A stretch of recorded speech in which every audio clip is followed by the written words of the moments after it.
There is something oddly satisfying about taking a task that's incredibly simple to yet difficult to walk away from. Shoot the Wall understands the feeling perfectly. The entire game revolves around one objective: tear down a gigantic wall standing in front of you. It sounds ridiculous at first, but it's exactly where the fun begins. I start off with a basic weapon that's barely capable of leaving a scratch, and every shot earns cash, and that's money that's immediately funneled back into stronger firearms, permanent upgrades, and automatic weapons that continue to fire alongside me. Before long, what begins as a slow grind transforms into a non-stop barrage of bullets, lasers, explosions, and massive damage numbers. It's an incremental shooter that blends idle game progression with first person action, creating a gameplay loop that's surprisingly difficult to put down.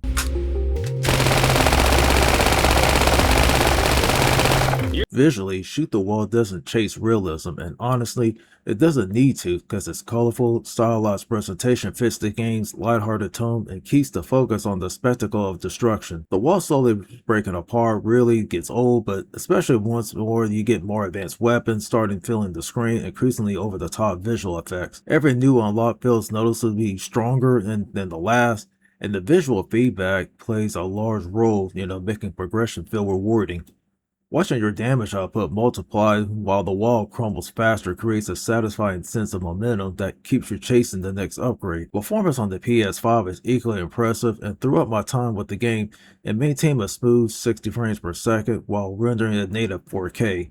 And even when the screen became packed with automated turrets, lasers, explosions, and floating damage numbers, the countless projectiles I've ever noticed as any significant slowdown or technical issues. The interface is refreshingly clean, and the upgrades are easy to locate, and the menus are quick to navigate, and managing your progression never feels confusion. The audio complements, the gameplay nicely, and the weapons deliver satisfying impact, and the soundtrack remains relaxing without distracting. And occasional voice work adds a bit of charm while gradually revealing the mystery surrounding this seemingly endless wall.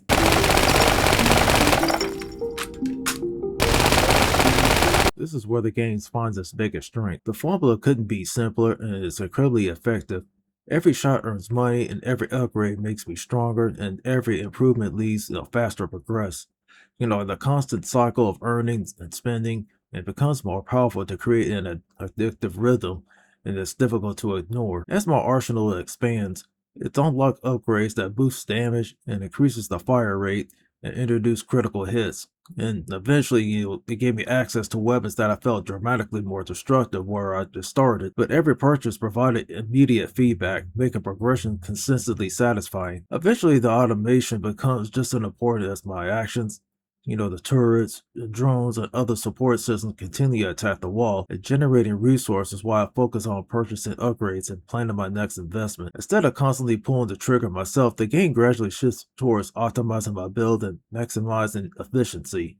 There is also a prestigious mechanic that encourages replay, the previous content. Resetting my progress, grants me permanent bonuses, allow me future runs to move much faster than before. It gives more demanding large investments, smarter upgrade choices, that decides whether to improve on my own weapon, invest in automated systems, or just save my expensive late game upgrades and add just enough strategy to keep the progression engaging without making things overly complicated.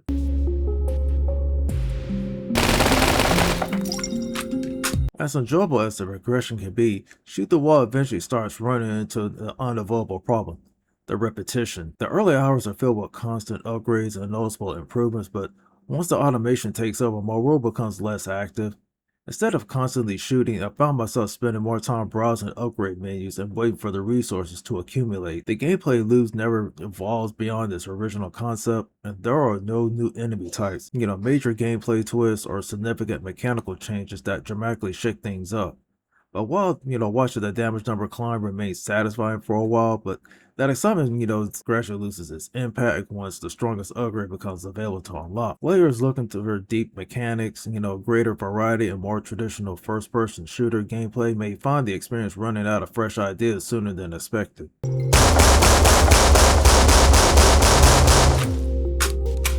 At the end of the day, Shoot the Wall succeeds where it fully commits to its core ideas instead of trying to be something that it's not. It delivers a satisfying progression system, enjoyable destruction, polished technical performance, and a gameplay loop that's easy to relax for a few hours. But that being said, the simplicity is its biggest strength and its biggest limitation. The campaign only lasts around a few hours, and once I've unlocked the strongest weapon, the experience shifts from actively playing to mostly watching my numbers grow. If you're someone that enjoys incremental games or want a laid-back experience while listening to music, watching videos, or catching on podcasts, there's definitely fun to be found here.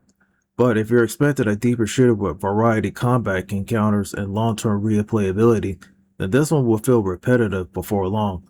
And for me, Shoot the Wall is an entertaining distraction that knows exactly what it wants to be. It doesn't reinvent the genre, but it provides satisfying gameplay loop that's enjoyable while it lasts. And for that, I give Shoot the Wall a 3 out of 5.